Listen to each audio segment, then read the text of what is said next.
What comes to mind when you hear Cambodia? Ancient temples? Floating villages? Maybe the epic stone faces of Angkor Wat? Well, here's what you don't think of. A bald-headed giant bird that looks like it escaped from a villain's lair, a rainbow-colored jungle sprite, and a duck so rare it makes birdwatchers cry tears of joy. Cambodia isn't just a land of history, it's a living, breathing wildlife haven. From flooded forests along the Tonle Sap to misty mountains and hidden wetlands, this country shelters some of Southeast Asia's strangest, rarest, and most ridiculously good-looking birds. Some are huge, some are tiny, some look like they were designed by a fashion brand on too much coffee. So, grab your binoculars and maybe a mosquito net, because we're heading deep into the jungles, wetlands, and rice fields to meet 15 strange birds of Cambodia you won't believe exist. And trust me, you're not ready for bird number one. If Tim Burton ever designed a stork, this would be it.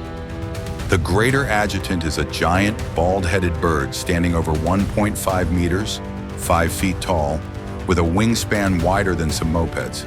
It's one of the rarest storks in the world, and it's got a face only a mother could love. Let's talk style. The head and neck are bare, with wrinkled pinkish skin that looks, well, sun-baked is the polite term. A large, heavy bill hangs like it was borrowed from a pelican, and from the neck dangles a fleshy pouch, nature's very own built-in fanny pack. When perched, they stand perfectly still and upright, earning the name Agitant because they reminded early observers of military officers standing at attention. Except, slightly more prehistoric. Greater Agitants live in wetlands, flooded fields, and near large rivers. In Cambodia, they're mostly found in Prek Tol Bird Sanctuary on the Tonle Sap, one of their last strongholds in the wild. They're opportunistic feeders, happily eating fish, frogs, small reptiles, and even carrion. That's right. This bird is both a skilled hunter and a cleanup crew. Not glamorous, but essential for the ecosystem. Fun fact, in flight, they are breathtaking. Massive wings, elegant glides, and none of the awkwardness you see on land. It's like watching a dump truck turn into a sailplane. Sadly, they're critically endangered, with fewer than 1,000 individuals left worldwide. Habitat loss, disturbance at nesting sites, and hunting have all taken a toll. But in Cambodia, active conservation has given them a small but stable comeback. So yes, they may look like a grumpy old man who misplaced his hairbrush. But the greater Agitant is a survivor, a wetland guardian, and honestly, a little bit iconic. If the greater Agitant is Cambodia's grumpy old general, then the Green Peafowl is its royal fashion icon. This isn't your common blue peacock you've seen in palace gardens. The Green Peafowl is an eastern diva draped in shimmering emerald green feathers that shift to gold in sunlight and crowned with a slender, upright crest, like a royal headpiece from an ancient Khmer court. Males in full breeding plumage are jaw-dropping, a long, iridescent train with eye spots that look painted by a jeweler, each feather catching light in shades of turquoise, sapphire, and bronze. Even their necks shine. It's like they swallowed a rainbow and it got stuck in their throat. Unlike the blue peafowl of India, both male and female green peafowl are colorful, though females skip the long train, keeping a more practical but still glamorous look. These birds are big, nearly a meter tall, and with trains that can stretch up to 2 meters in breeding season. They walk with slow, deliberate steps, like every patch of grass is a runway. In Cambodia, they live in open forests, grasslands, and near rivers. They're strong flyers for their size, roosting high in tall trees at night. A surprise if you've only seen peacocks strolling in gardens. Their diet is a royal buffet: seeds, fruit, insects, small reptiles. And when breeding season arrives, males put on elaborate displays, fanning their trains, shaking them to make a rustling sound, and letting sunlight do the rest. It's the original shimmer filter. Fun fact, in Khmer history, the green peafowl appears in royal art and folklore, symbolizing beauty, prosperity, and good fortune.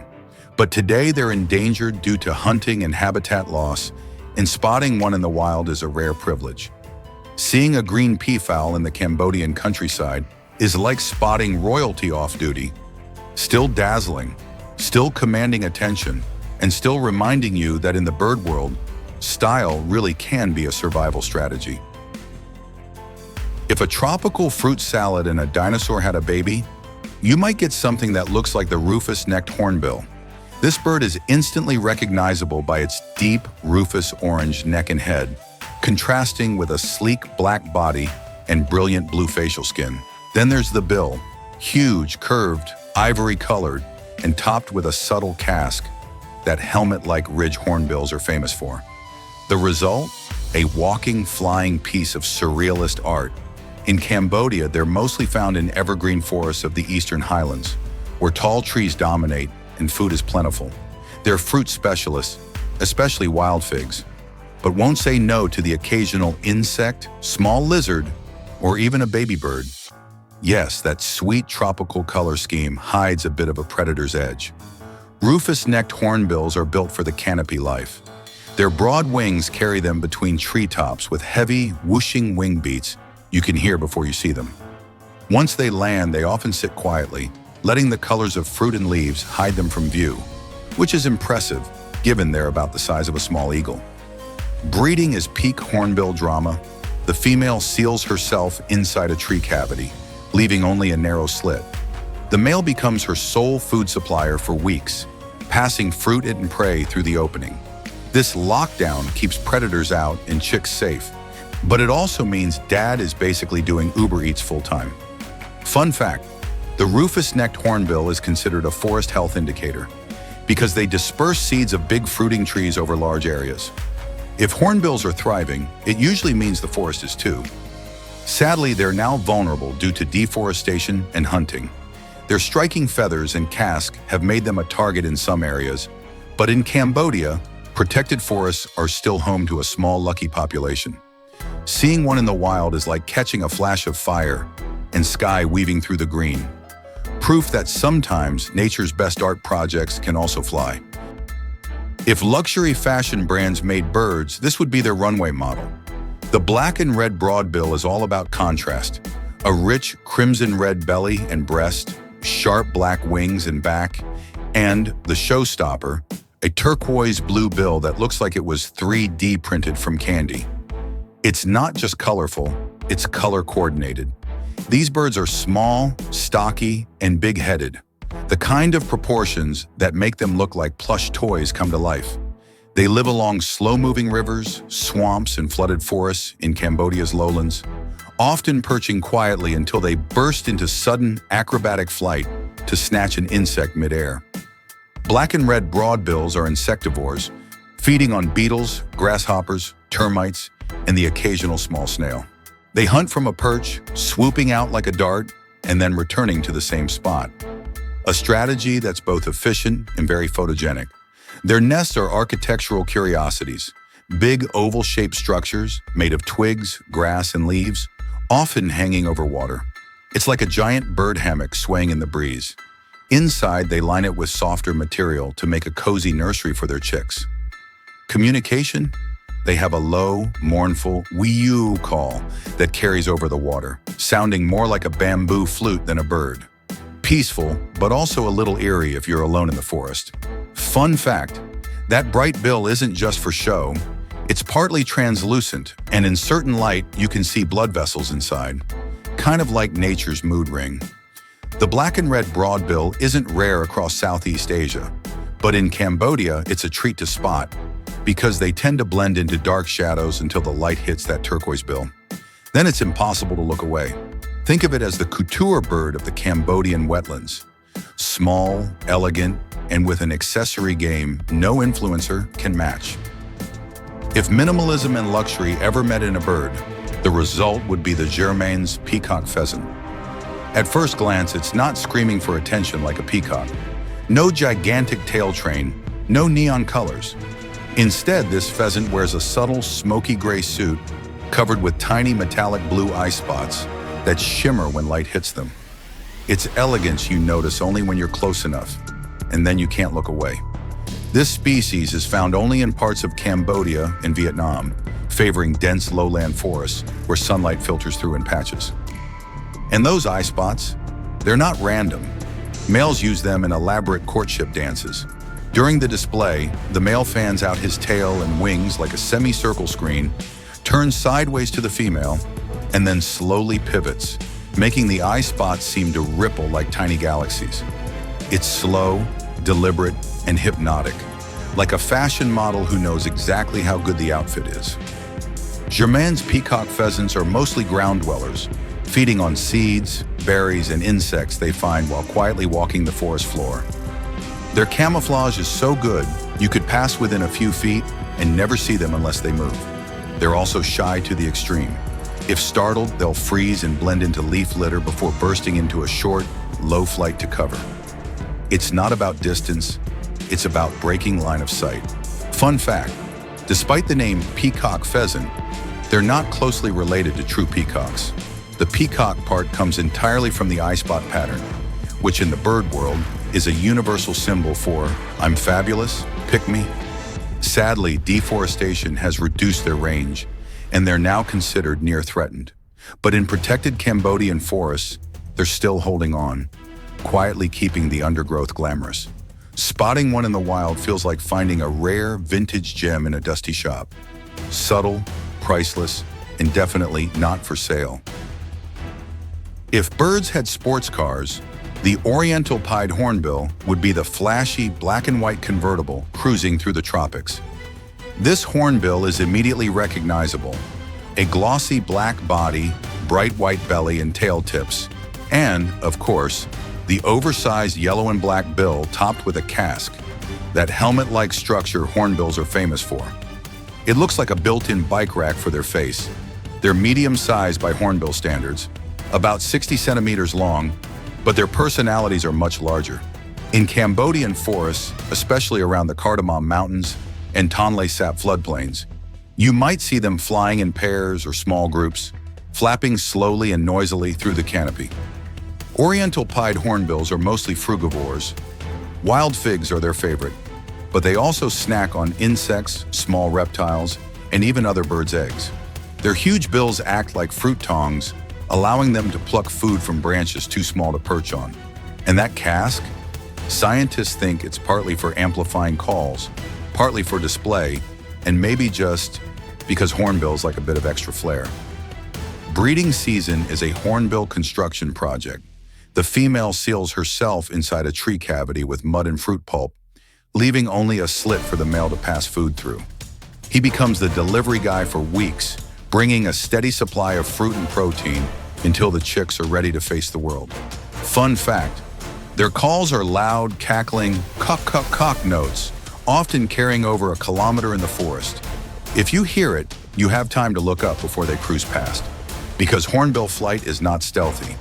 The Oriental pied hornbill isn't rare, and in some areas they've adapted to human presence, even visiting gardens if fruiting trees are around. But in Cambodia's wild forests, seeing one glide across a river valley feels like spotting an ancient tropical emblem in motion. With that dramatic bill, bold colors, and easy confidence, the Oriental pied hornbill proves that in the bird world, accessories matter. If Bob Ross ever painted a bird, the blue-winged pita would be it. All the happy little colors in one compact package. This pita is a walking and hopping palette. Bright turquoise blue wings, a lemon yellow belly, a splash of crimson red under the tail, a black bandit eye mask, and an olive green back that ties it all together. It's like nature went overboard with the color swatches and just said, yeah, keep them all. Blue-winged pitas are medium-sized, plump-bodied birds with strong legs, built more for hopping around the forest floor than for long flights. They live in damp woodlands, forest edges, and even overgrown gardens in Cambodia, especially during their migratory stopovers. Their diet is classic ground forager, worms, insects, snails, and occasionally small frogs. They'll hop a few steps, stop, tilt their head to listen, and then pounce, like feathered treasure hunters searching for gold in the leaf litter. One of the most charming things about pitas is their call, a clear, whistled wee-you, repeated every few seconds, often echoing through humid forest air in the early morning. It's the kind of sound that makes you pause and just enjoy being in the jungle. When breeding, they build large dome-shaped nests on or near the ground, using sticks, roots, and leaves. It's basically a bird-sized hobbit house, carefully hidden to keep predators away.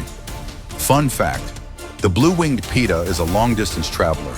Populations migrate between Southeast Asia and the Malay archipelago, covering hundreds of kilometers, which is impressive for a bird that looks like it would rather walk everywhere. While they are not considered rare globally, spotting one in Cambodia feels special because of how well they blend in when not moving. One moment the forest floor looks empty, the next, boom, a burst of color hops into view. In the bird world, some species impress with size or speed. The blue-winged pita, it just shows up dressed like a festival and lets the outfit do the talking. If the greater Agitant is the grumpy general of Cambodia's wetlands, the lesser Agitant is his slightly younger, slightly slimmer brother, but with the same questionable hairline. Standing about 1.2 meters tall, 4 feet, this stork has long, stilt-like legs, a bare yellowish neck, and a massive straight bill that looks like it could double as garden equipment. Its plumage is mostly dark with a glossy green sheen in sunlight, and its white belly peeks out like an untucked shirt. The head and neck are bare for a reason. These birds often feed on fish, amphibians, and, let's be real, carrion. That bald design is basically a built-in hygiene feature, keeping them from getting too messy while dining. In Cambodia, lesser Agitants can be found in large wetlands, mangroves, and the floodplains of the Tonle Sap.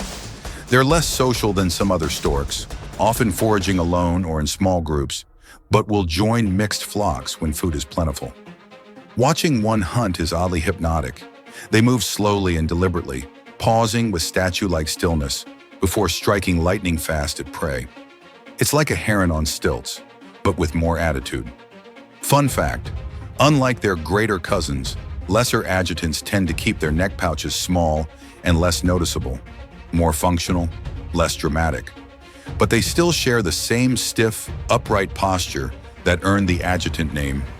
Resembling soldiers at attention, they're classified as vulnerable, with threats including habitat loss, disturbance at nesting sites, and occasional hunting. The Tonle Sap Biosphere Reserve is one of their Cambodian strongholds, where conservation efforts give them a fighting chance. Spotting a lesser Agitant in the wild isn't just about the bird, it's about the whole atmosphere. A giant stork standing solitary in golden wetland light feels like a scene from a wildlife documentary, until it awkwardly scratches its neck and reminds you it's still just a bird doing bird things. So yes, it's smaller than the greater Agitant, but still large enough to make you feel like you should salute when it walks past. Meet the white-rumped falcon, a bird of prey so tiny it could probably perch comfortably on your smartphone if it didn't want to eat it. At just about 15 to 18 centimeters or 6 to 7 inches long, this is one of the smallest falcons in the world, but don't let its size fool you. This little raptor is all predator, no pushover. Visually, it's sleek, dark brown upper parts, a clean white belly, and, as the name gives away, a bright white rump that flashes when it zips through the air. Its beak is short but hooked, perfect for its carnivorous lifestyle, and its eyes are fierce, like it's permanently auditioning for an action movie close-up. In Cambodia, white-rumped falcons inhabit open forests, dry woodlands, and forest edges, especially in the northern and eastern regions. They're masters of the perch and pounce technique, scanning from a high branch, then diving down in a swift, precise strike. Their diet is a mix of large insects, lizards, small birds, and even rodents. When you're this small, every meal is a strategic mission, and these falcons execute it with perfect timing. One of the coolest behaviors? They sometimes hunt cooperatively as a pair, with one bird flushing prey while the other intercepts. It's like having a crime-fighting duo in feathers. Fun fact, they're fast, but they're also adorably fluffy when at rest, which is rare for a bird of prey. It's a bit like seeing a miniature lion with a teddy bear face. Despite their charm, White rumped falcons are considered near threatened, mainly due to habitat loss. Their small size means they're harder to spot, so encounters are treasured moments for birders. Seeing one in the wild is like catching sight of a tiny fighter jet with feathers, blasting through the treetops, ready to remind you that in the animal kingdom, size has nothing to do with deadliness. If Disney ever made a sidekick parrot for an animated jungle prince, it might look a lot like the red-breasted parakeet. This medium-sized parakeet is a burst of personality and color. A rose-red breast that looks like it's wearing a fashionable scarf, green wings and back, a blue-tinted crown, and a black chin strap line curving from the beak down the neck. The result? A bird that's both regal and just a little bit mischievous. In Cambodia, they're found in open woodlands, farmlands, and even temple complexes. Yes, it's possible to spot one perched on an ancient Angkor ruin, looking like it owns the place. Diet-wise, red-breasted parakeets are mostly fruit, seeds, and flower buds enthusiasts. They have strong, curved beaks, perfect for cracking hard seeds, and they're not shy about raiding orchards if the opportunity presents itself. Farmers may not love them, but photographers definitely do. These parakeets are highly social, often forming noisy flocks that wheel through the sky in tight formations. Their calls are loud, sharp, cree notes, the kind you hear long before the birds come into view. It's basically their way of saying, "Clear the runway, we're fabulous and we're coming in hot." During breeding season, pairs nest in tree cavities and both parents share chick-rearing duties. They're attentive, communicative, and, like most parrots, very intelligent. Pet owners will tell you that red-breasted parakeets in captivity can mimic sounds and even a few words, though wild ones are too busy running their jungle social lives to bother. Fun fact, unlike some parrot species, males and females look very similar, so unless you see them paired up during courtship, it's hard to tell who's who. While they're not globally endangered, habitat loss and trapping for the pet trade have reduced their numbers in parts of Southeast Asia. In Cambodia, conservation areas help keep their populations stable, so those flocks of emerald and rose streaks still brighten the skies. Seeing a red-breasted parakeet in flight is like watching a living jewel streak through sunlight. Fast, loud, and impossible to ignore. If a tropical rainforest had its own children's book illustrator, they might have drawn the banded kingfisher first. This medium-sized kingfisher looks like it stepped right out of a painting. The male sports a bright blue crown and back with clean black barring, the bands in its name, a snow-white throat and belly, and a thick coral red beak that could double as a crayon. Females trade the blue for rich chestnut brown, keeping the same elegant striping. Unlike the kingfisher stereotype, these guys aren't always hanging over rivers. In Cambodia, you'll find them deep in dense lowland forests, perched quietly among the foliage, waiting for prey to come within striking distance. Their diet is diverse. Yes, they take small fish when near water, but they're equally happy with insects, frogs, lizards, and even the occasional small snake. That chunky beak isn't just for show, it's a multi-tool. Hunting style? It's all about patience. The banded kingfisher sits perfectly still, watching for the slightest movement below, then dives in a short, explosive burst. Once the prey is caught, they'll bash it against a branch to stun or kill it before swallowing. Efficient, if a little dramatic. Nesting is equally strategic. They excavate burrows in rotting tree trunks or large branches, creating a safe chamber for eggs. Both parents pitch in on chick rearing, proving that even the flashiest birds can be hands-on. Fun fact, their call is a distinctive descending wee-oo, sometimes repeated in a rolling series. It's oddly soothing, until you realize it's coming from a bird that just whacked a lizard into submission. The banded kingfisher isn't rare across its Southeast Asian range, but in Cambodia, deforestation has made sightings less common. Protected areas like the Cardamom Mountains still hold healthy populations, and lucky birders who spot one often call it a trip highlight. Seeing a banded kingfisher in the wild feels like discovering a page from a rainforest storybook. Vivid, precise, and full of unexpected action. If ducks had secret agents, the white-winged duck would be the one working undercover. At first glance, in the dim light of a swamp or forest pond, it looks like a large, shadowy figure, until it spreads its wings, and you see the bold white panels that give it its name. Against the glossy black-brown body, those white flashes are like a signal code. I'm rare and I know it. This is one of the largest species of ducks in the world, reaching up to 81 centimeters, 32 inches, in length. It's stocky, with a hefty yellow-orange bill and a head flecked with pale spots, as if someone dusted it with powdered sugar. In Cambodia, the white-winged duck lives in remote forest wetlands and quiet rivers, often deep inside protected reserves. They're shy to the extreme. One wrong move, and they vanish into the undergrowth or slip silently into the water. Their diet is omnivorous: aquatic plants, seeds, insects, snails, even small fish. They feed mostly at dawn and dusk, keeping a low profile during the day to avoid predators, including humans. Breeding takes place in the rainy season, with nests tucked away in tree cavities near water. The female does the incubating, while the male keeps watch and occasionally helps with foraging. Teamwork, but with a strong emphasis on stealth. Fun fact: the white-winged duck is considered a globally endangered species, with fewer than 1,000 individuals left worldwide. Cambodia is one of the few countries where it can still be found, making every sighting a small conservation victory. Birders describe spotting one as a holy grail moment. You might trek for days in leech-filled swamps for just a few seconds of viewing. But when those white wings catch the light, it's pure magic. This isn't the loud, quacking farmyard duck you're used to. The white-winged duck is a creature of shadows and reflections, a living reminder that some treasures hide in the quietest corners. If Thor ever needed a bird sidekick with a hammer, he'd probably pick the great slaty woodpecker. This is the largest woodpecker in the world, stretching up to 50 centimeters, 20 inches, long, with a long neck, hefty bill, and a slate-gray body that looks like it's been carved from stone.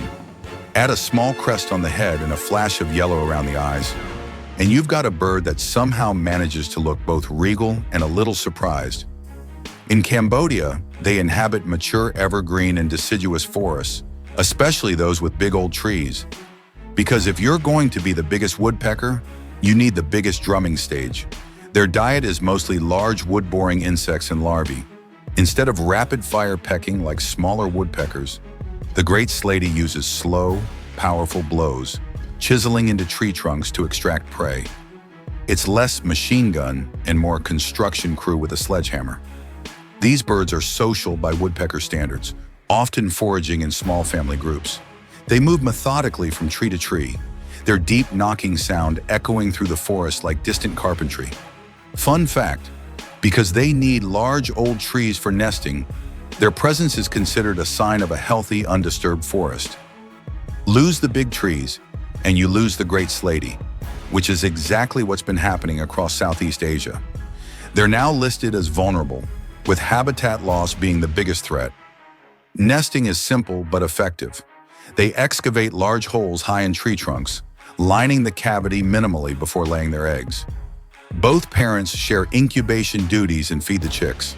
Spotting one in the wild is unforgettable, not just because of their size, but because of the way they move with calm, deliberate purpose, like they know they're the heavyweights of the woodpecker world.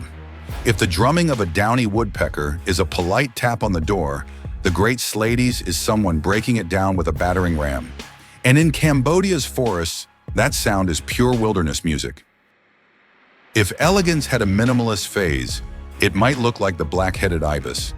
This wader is striking in its simplicity: a clean white body, a jet black naked head and neck, and a long down-curved bill that's basically a precision tool for poking around in mud. The bill isn't just for show, it's a built-in probe for finding hidden meals in soft wetlands. In Cambodia, blackheaded ibises are most often found in flooded fields, marshes, and along lake edges, especially around the Tonle Sap in the Mekong floodplains. They wade slowly and deliberately, pausing mid-step, like they're thinking very hard about life's big questions. But really, they're just listening for frogs and fish under the water. Their menu is varied: small fish, frogs, crustaceans, insects, and even the occasional snail. The downward curve of the bill helps them probe deep into the mud or under submerged vegetation without getting their whole face wet. Basically, nature's long-handled spoon. Breeding season brings big social gatherings. Ibises nest colonially, often alongside other water birds like storks and herons. They build platform nests high in trees over water where predators can't easily reach. Both parents take turns incubating the eggs and feeding the chicks. Teamwork is the name of the game. Fun fact, in many cultures, ibises have been symbols of wisdom and mystery. The ancient Egyptians revered a relative of this species, associating it with the god of knowledge, Thoth. The black-headed ibis might not have temples built in its honor, but it still carries itself like it deserves one. Unfortunately, habitat loss and pollution have caused declines in many parts of its range, and it's now considered near threatened. Cambodia remains a stronghold for the species, thanks to its vast floodplains and conservation areas. Spotting a black-headed ibis in golden afternoon light, black head glossy, white plumage glowing, is like seeing a perfectly designed monochrome outfit stroll through the water. Understated, timeless, and all business. If Grace could walk on stilts, it would look like the Sarus Crane. This is the tallest flying bird in the world, standing up to 1.8 meters, 6 feet. Yes, taller than many people, with long pinkish red legs, a smooth gray body, and a bare crimson head and upper neck. It looks like it's wearing a sleek evening gown with a statement scarf. In Cambodia, Sarus cranes are most famously seen in the open wetlands and grasslands of the Mekong Delta and around the Tonle Sap floodplain. They gather in flocks during the dry season, feeding calmly in shallow water like a chorus line of ballerinas. Their diet is mostly plant-based, tubers, seeds, roots, and grains, with the occasional insect or small amphibian for variety. The long bill is perfect for digging into mud or probing underwater for hidden snacks. One of the Sarus crane's most spectacular traits is its courtship dance. Pairs, who mate for life, perform synchronized leaps, wing spreads, and trumpet-like calls that can carry for kilometers. It's not just for attracting mates. Even established pairs dance to reinforce their bond. Think of it as marriage counseling, bird edition. Fun fact, because of their height and elegance, Sarus cranes have been symbols of longevity, fidelity, and peace in several Asian cultures. In Cambodia, they're considered a national treasure, and seeing them in the wild is a highlight for any wildlife tour. Sadly, they're vulnerable due to wetland loss, disturbance, and hunting. Conservation areas like Engtrapiang Thmor in northwestern Cambodia protect key feeding and breeding grounds, but their numbers remain relatively low. Seeing a Sarus crane in flight is unforgettable. Huge wings beating slowly, long neck stretched forward, legs trailing behind, like a living glider moving with absolute elegance. They may not be flashy in color, but in presence and poise, the Sarus crane is pure royalty of the wetlands. So, which one blew your mind the most? Was it the bald-headed giant stork straight out of a Tim Burton movie? The rainbow jungle sprite that looks like it belongs in a Pixar film? Or maybe the towering Sarus crane, dancing its way into your heart? Cambodia's bird life isn't just beautiful. It's a living gallery of weird, wonderful, and downright unbelievable designs from nature. And the wildest part? We've only scratched the surface. There are dozens more rare and bizarre species hiding in these forests, wetlands, and rice fields, waiting for someone curious enough to find them. If you love this journey, hit that like button so more people can discover Cambodia's incredible wildlife. Make sure to subscribe and ring that little bell, because next time we're heading somewhere even wilder. And trust me, you won't believe the birds we've got lined up. Until then, keep your eyes on the skies, your camera ready, and remember, in the bird world, the stranger, the better.